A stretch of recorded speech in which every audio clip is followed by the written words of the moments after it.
and I would like to welcome everyone to tonight's session 8 of the LOC Connection series. Tonight is the largest gallery of participants for our interviews designed to connect with families of the great class of 77, esprit de corps. We also share our Connection series interviews with USMA class of 68, No Tasks Too Great. We will begin with the classmates of our LOC reps introducing themselves. I want you we're going to go around and say your name and your company. Don Fuller, I-4. I think that's Rick Montanari. Yes. Okay, Rick Montanari, we're saying hello to you. She's Arlene Lofgren. Fairleigh Nosco, Fourth Reg. Deborah Woodcock. Bill and Deb Woodcock, G2. Alan. Alan Andon, F2. Bob Banky. Bob Banky, A1. Mike and Des Church, C3. And Arlene is from C3 as well. Oh, thank you. Rick and Robin Clapp, D3. The Traveling Goldsmiths. It's Bonnie and Ted. Mike and Cindy Campbell. Mike and Cindy Campbell, C1, Davidson, North Carolina. Hi, Jim Vaughn here, D2. Thank you. The Crittens. Mike and Sonia Critton, A3. Hi, Anna Smith, I3 Iguanas. And Joe is off mute. Joe? Joe Lunsford, F1. I'm in Houston, Texas. Barbara Bruce, and I'm in New Mexico. We're C1. I'm here with Richard Bruce, but he's on a different computer.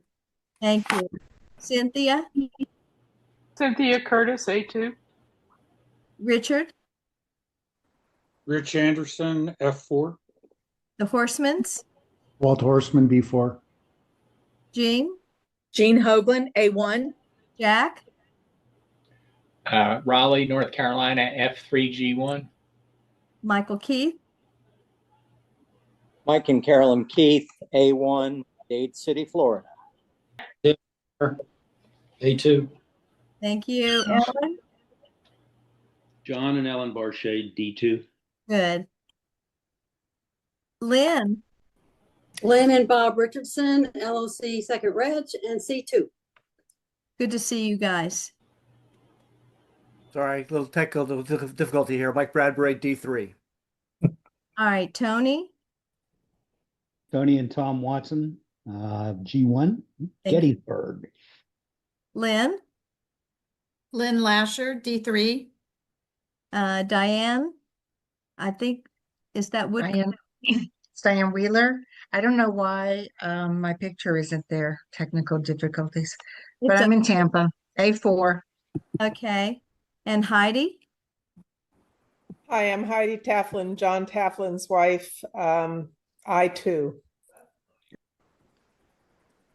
Rich Anderson, F4. And David and Kathy? Dave and Kathy Buchanan, C4. We're in Princeton, Massachusetts. Berdan, D3 with my wife, Bridget. Lynn Belcher? Lynn Belcher, C1, Williamsburg, Virginia. Thank you so much for being here. But tonight, the big introduction is for our presenter, Steve Morrow. Steve is retired lieutenant colonel, and as you know, the secretary of the great class of 77. He's also the founder of the great Army Air Force mini reunion. But tonight, he will talk about something a little bit more intense and serious. And from the big crowd that's here, we're going to turn it over to Steve now and let him share with us. Remember, as he's presenting, you can put your questions in the chat. All right. Well, my name's Steve. I'm from E1, and Laurel and I are coming to you from Colorado Springs, Colorado, where we hope to see you all in November. Now, the topic of Social Security, if we wanted to do it thoroughly, we'd need about 20 hours, not 20 minutes. So we have to streamline. So what I've done, I'm not going to talk about things that aren't immediately relevant to this group. I'm not going to go through disability, minor children, things such as that. I'm going to talk about essentially retirement-aged wives and widows. Now, every good title deserves a subtitle, right? Like my favorite book, Don't Sweat the Small Stuff. What's the subtitle? and everything is small stuff. Well, tonight, everything you need to know about Social Security and a few things you don't need to know, but you're going to learn anyway. Now, why? I need to drill deep in a couple of small technical areas so that you don't just know what you're getting, but why you're getting what you're getting. Now, I am part of the QOL team. They call me the subject matter expert. I am definitely not expert, but I've been teaching financial seminars for over 2 decades, and we always include a little bit about Social Security. And I've coached a lot of folks, so I probably have above average knowledge. Tonight, when you ask questions, you have 2 choices. You can put them in the chat, like Pam described, or just connect with me directly, personally, one-on-one, and we'll drill as deep as we need to drill. So we're going to start with the history lesson. What is Social Security? Well, a government insurance program, the Social Security Act, was passed in 1935, part of FDR's New Deal. The demographics were a lot different then, but it was designed to be a safety net for lost income. Now, one time somebody questioned whether it's really an insurance program. So I'll just say that the official name of Social Security is OASDI, the Old Age Survivors and Disability Insurance Program. And every paycheck, they deduct 6.2% under the authority of the Federal Insurance Contributions Act.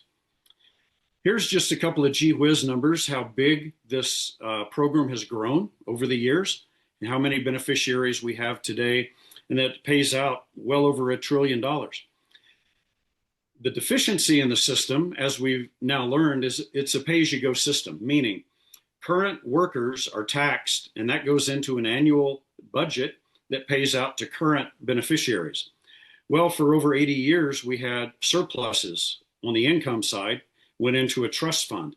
For about a decade now, outlays have exceeded income, and so they've had to supplement the taxes with a withdrawal from the trust fund, and that trust fund is diminishing rapidly.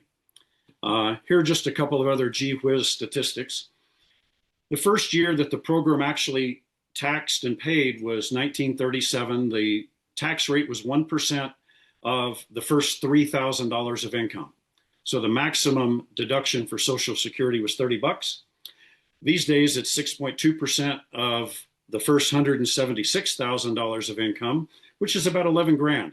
If you do the math there, that's about a 36,000% increase over those 88 years.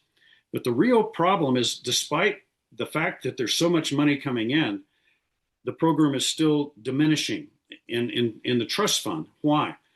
Well, because the ratio of workers to beneficiaries, and you can see there over a 90% drop.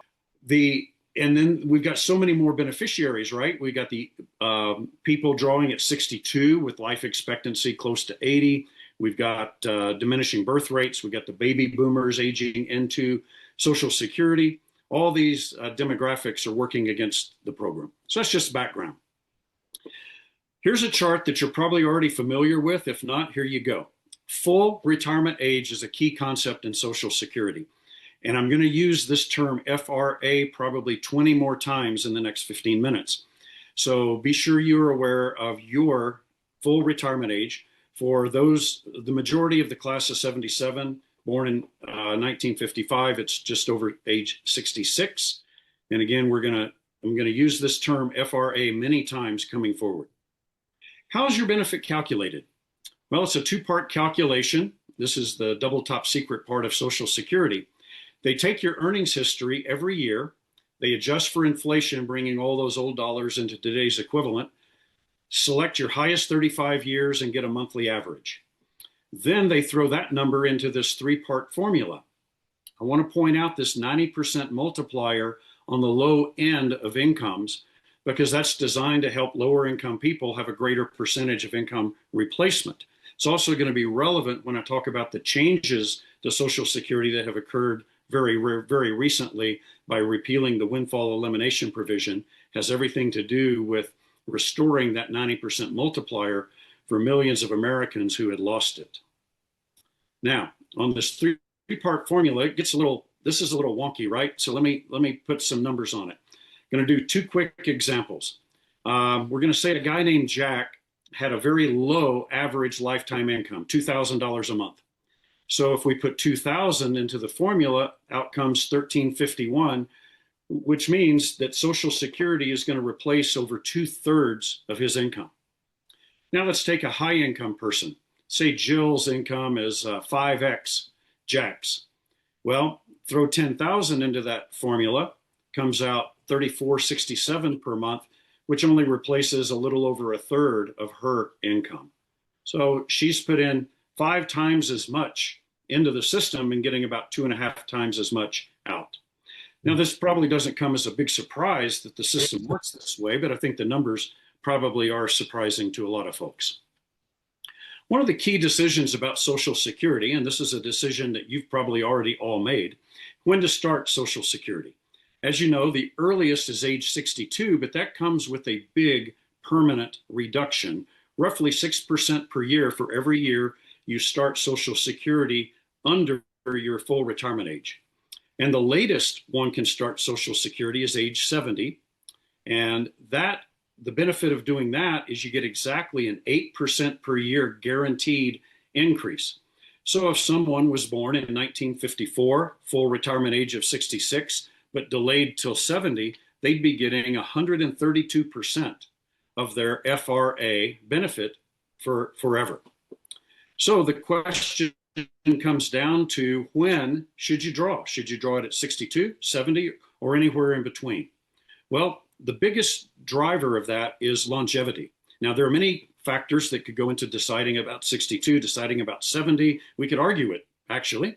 But the main thing is, how are you going to draw the most money out of Social Security? So I threw those numbers into a calculator that came out with this chart. It says the break even between an average individual starting at 62, which is the red line, versus starting at 70, the cumulative break even points around age 79. What that means is that if someone were to pass away earlier than 79, they would have been better off drawing it early. But if someone might live beyond 79, then they would have been better off waiting. Now, again, at this point, most of you have made your decision, or you're going to be making that decision upcoming at age 70, but that's the gist of what drives the best time to start the benefit.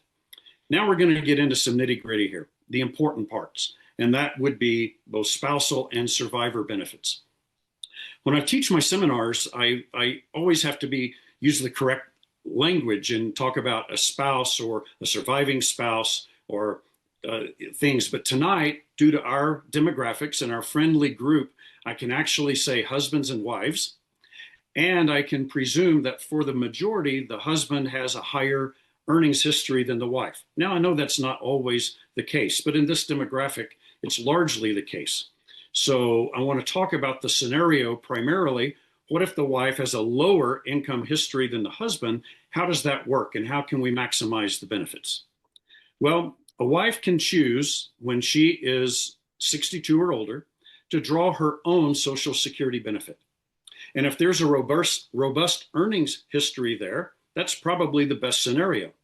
But if the wife has a very low income history, then she might be better off using this dual entitlement, meaning you can choose between two benefits, and a wife could actually get up to 50% of the husband's FRA benefit. And this is the area that I want to focus on tonight. I've been focused on it for years. Anytime we have a friend or a relative or classmate who I know has a lower income spouse, I start preaching about how are we going to maximize this? Now, I used the term up to 50%. Why is that? Because if either spouse started before full retirement age, then those reductions will apply, will ripple through all spousal and survivor scenarios forever. And if both started early, then we've got compound reductions going on. Now, what the spouse gets as a spousal benefit is actually a two-part calculation. They're deemed to have filed for their own, and then it is plussed up to equal up to 50% of the husband's benefit.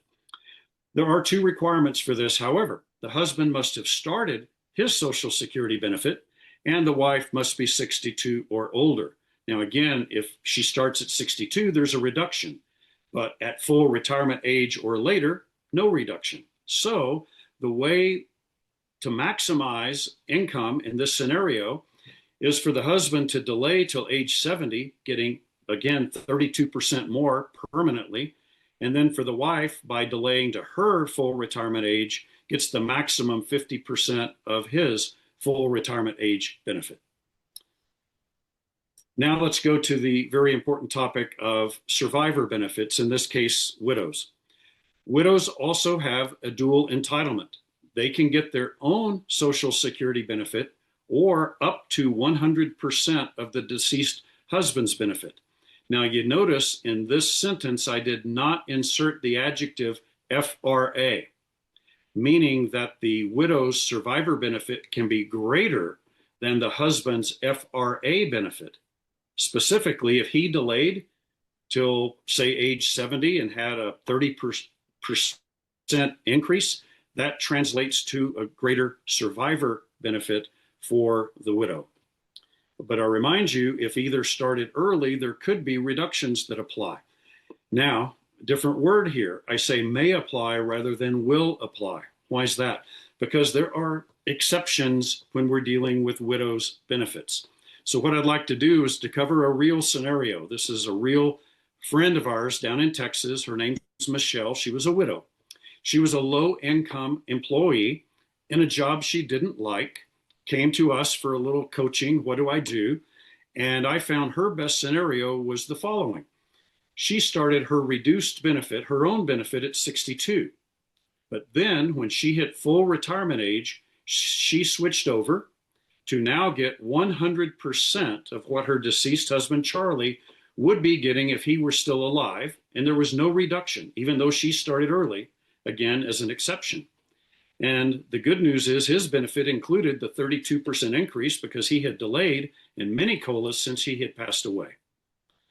Bottom line, she's earning more now from Social Security than she earned when she was working full-time. So good news for that.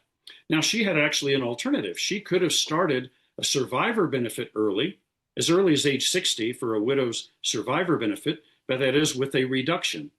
But then she could have switched to her own benefit later at 66 or even 70, and then that with no reduction. So again, focusing on how people can maximize their benefits. Now, backtrack just slightly. When I said the widow can decide on her own benefit or her husband's, if her husband had the higher income history, even a little bit, then that's going to be the best scenario to follow.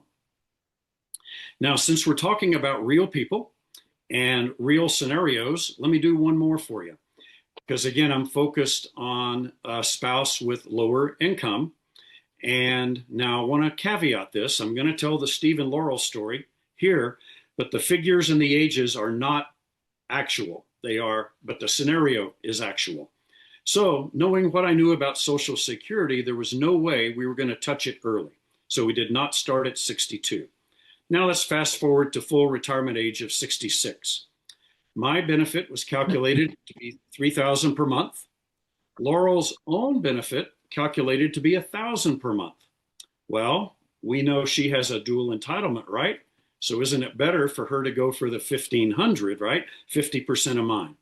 So if you add that up, 3,000 plus 1,500, that's 4,500 a month for as long as we live.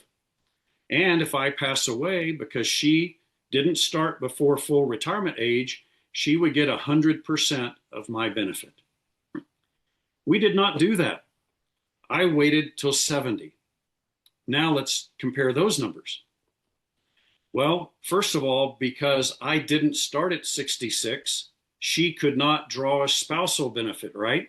Remember, the husband has to start before the spouse can get the spousal. So beginning at 66, she could get her smaller benefit, but not the 1,500 yet. By me waiting till 70, I get the 32% increase forever. And now she can switch and get her 1,000 increased to the spousal maximum of 50% of my FRA benefit. Now, important point, she does not get 50% of the 3960. The most she can get is 50% of my FRA benefit. But when we add up the numbers, that's 5460 per month for as long as we both live, roughly $1,000 a month more. But more importantly, and I'll even say most importantly, this maximizes her survivor benefit. Meaning, if I predecease her, she gets roughly a third more than she otherwise would have. So this is a scenario to maximize for a lower income spouse. Now, there's been some recent changes in Social Security that are magnificent for those that benefit from it. Now, it doesn't benefit everyone, but it benefits about 25% of all public employees in the country, specifically the school teachers who are public employees in 13 states. And what it means is that the windfall elimination provision is repealed. What does that mean? Well, if they get a pension for public service where they were not covered by Social Security, such as here in Colorado, they have their local and state employees have their own retirement system. But many of them did earn Social Security by getting their 40 credits working in the private sector at some point along the way. But that benefit was reduced up to 50% under the WEP, no longer. But even bigger than that, they were subject to an offset that essentially eliminated spousal benefits and reduced or eliminated survivor benefits. Now they can get the full amount of spousal and survivor benefits. So this has just happened this year, and I've coached or consulted with dozens of families. The average family's getting over $1,000 a month more as we speak than they were a year ago. And widows gain the most because now their survivor benefit is no longer offset by 2/3 of their pension.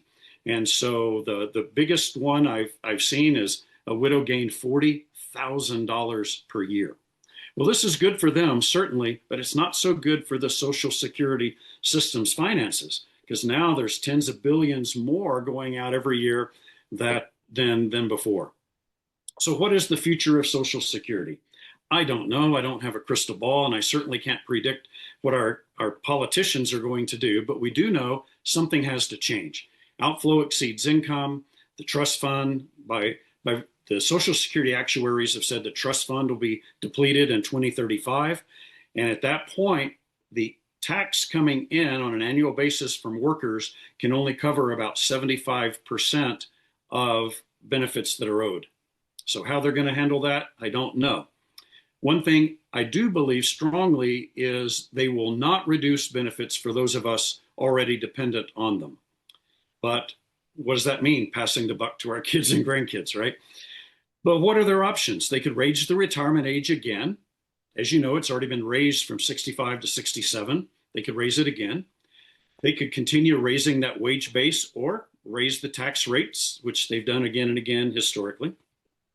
They could change that magic benefit formula that I talked about earlier, that 90%, 32%, and 15%. Or they could talk about means testing, meaning, those that have significant assets or income don't get as much from it. All right.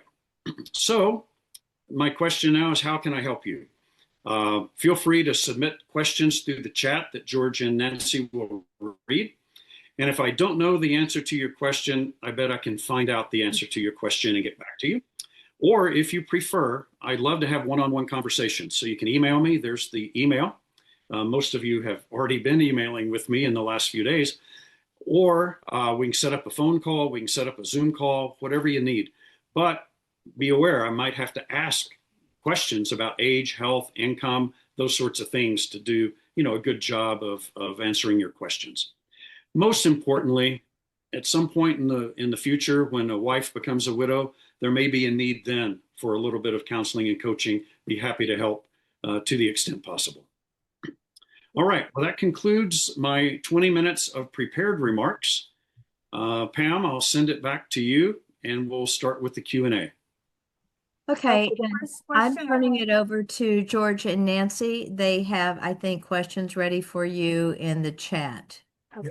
The first one was from Pam, and she's asking, what is the average length of time for the widow switching to the 100% of the late husband's? The application process is the long pole in the tent.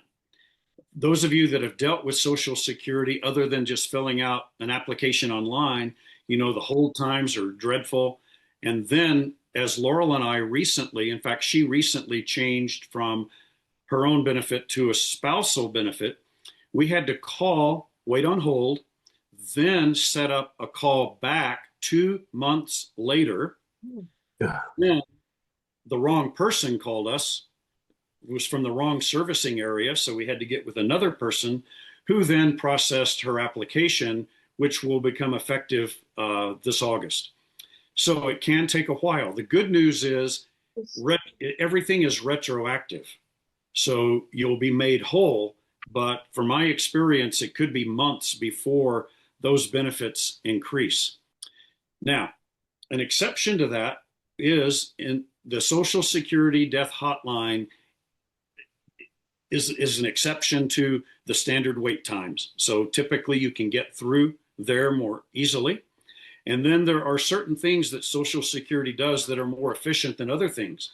Like recently, this WEP GPO repeal. In my opinion, they handled that remarkably well and remarkably fast. Get a big nod from Paul and Anna on that one. You're one of the couples that I spoke with, as you know, and that went pretty smoothly. So, but expect that it can take months before that income actually arrives in your bank account. Okay, Steve, the next questions come from Dave and Kathy. What if the spouse worked and is now collecting her own benefit, which is almost the same as the husband? Can she collect the his SS, if he died? Absolutely, yes.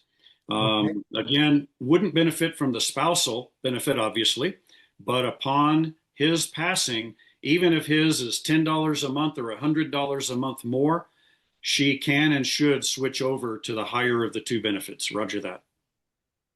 And that would take a phone call to Social Security to handle that? Yes, you would make a phone call, and then again, that might result in a return call and a delay, but you would just call Social Security and say, I need to switch from my benefit to a survivor benefit. That's the language you would use. Switch from my retirement benefit to a survivor benefit. Okay, the next question comes from Pam. What if I taught in Texas for 4 years and no Social Security benefit or salary is listed in Social Security for those 4 years? Interesting you should ask that, because Laurel was in a similar situation. She was a school employee in Colorado here for 6 years, did not qualify for any pension, never got a benefit from that. And they still deducted a little from her Social Security. It wasn't much, but it was a little bit.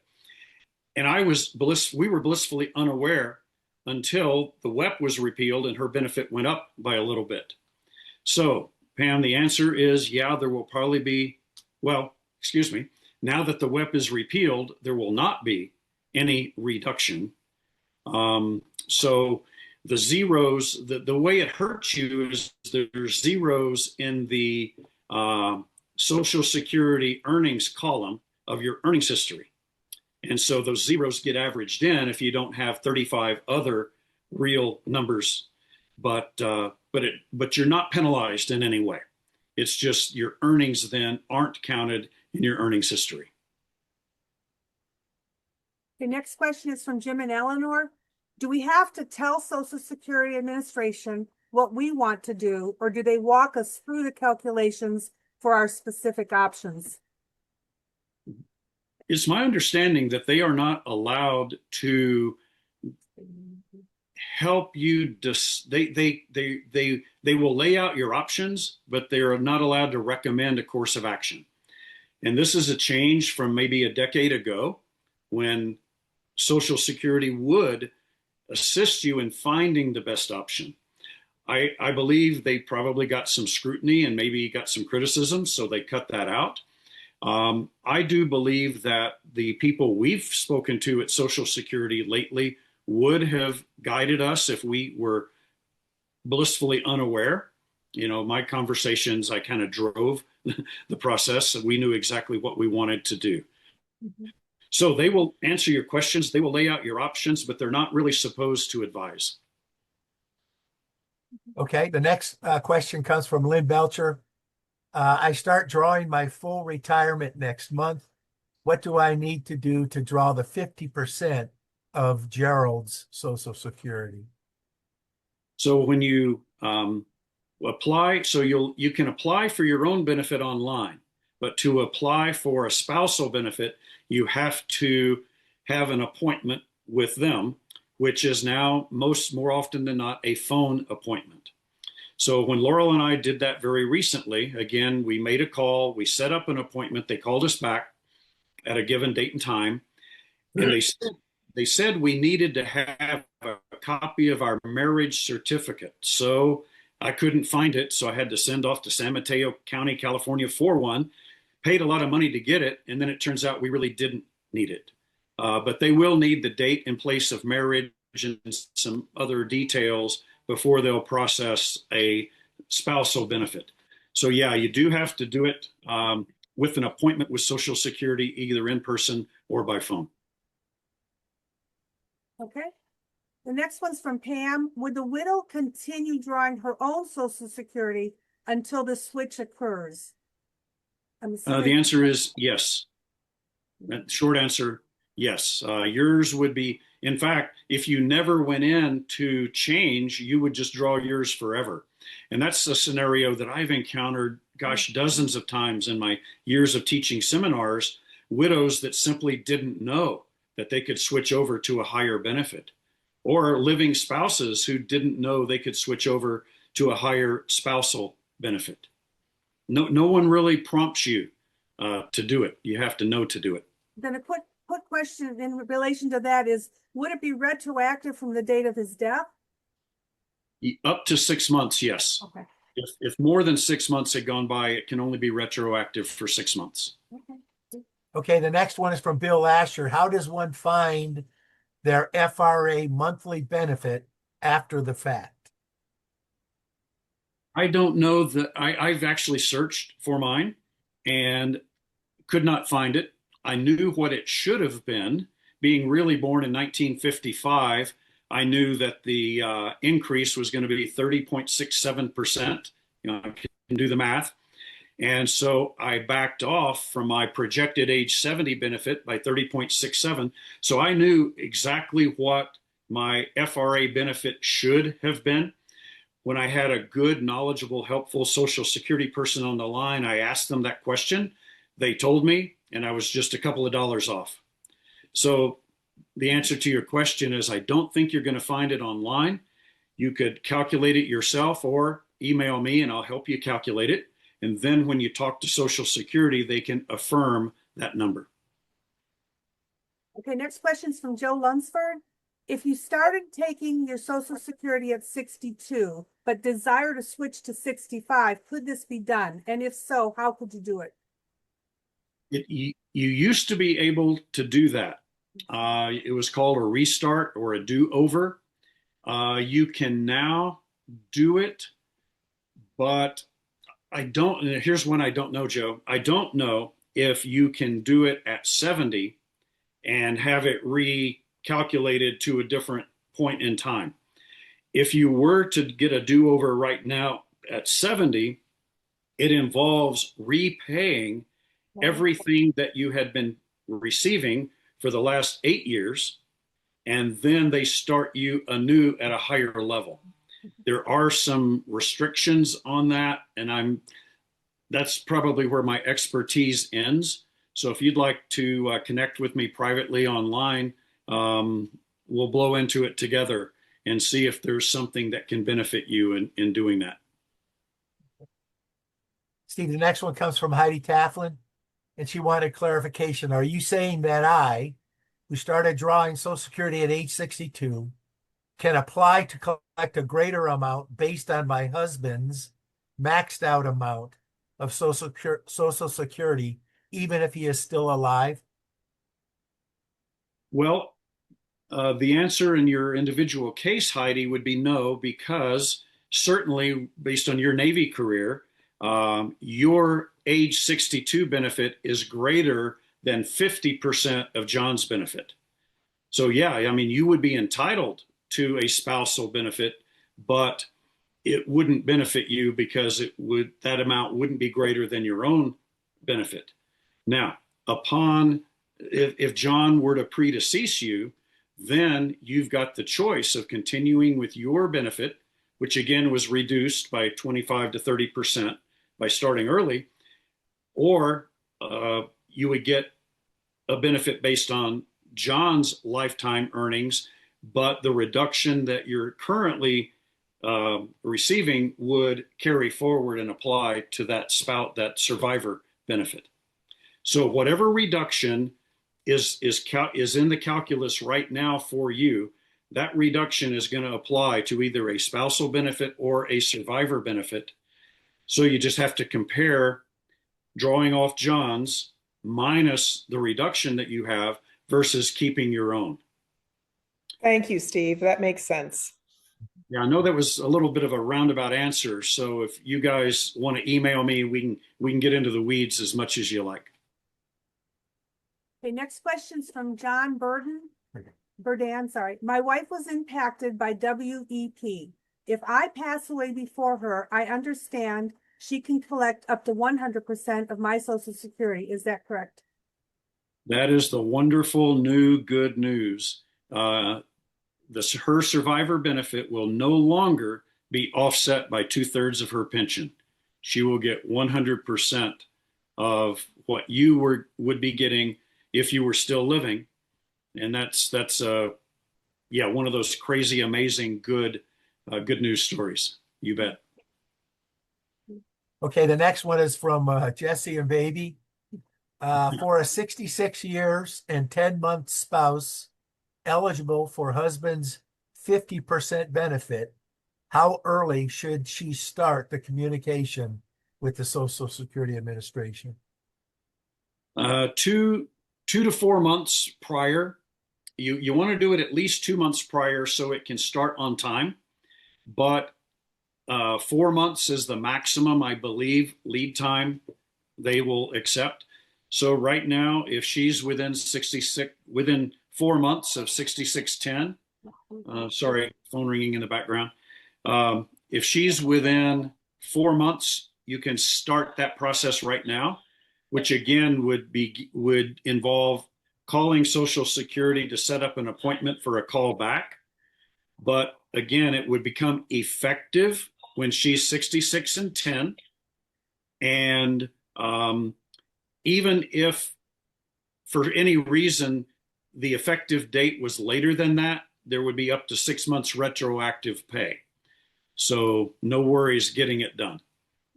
So if I've confused you, give me an email, Jesse, and we'll go over the details. That's all the questions that have been sent to chat. Awesome. Well, as I mentioned before, if anyone here or anyone you know wants to email me with Social Security questions, be happy to answer it or research it or counsel and coach in any way that's helpful. All right, I guess. But there's one more real quick. Oh, one more. Well, Dave Buchanan wrote, Social Security Association sent me a letter 4 months out telling me to get started, made it with little time to spare. So all right, it does take that. It takes months. Case in point. All right, Pam, it's all yours. No, I have a really quick, I just wanted to compliment Steve and thank him because my mother had worked for the University of California without any Social Security withdrawn for over 30 years. And she's now getting survivor benefits. It happened very, very quickly. And it increased her standard of living by 40 grand a year or somewhere around there. I don't know if I was the example, but very much appreciated Steve's help with that. Thank you, Sonia, for closing with the testimony of Steve's help. Steve, we appreciate you so much. And I know everyone on screen will give you a big hand. And thank you for sharing your time and your care for the class of 77. Thanks, Steve. Thanks very much, Steve.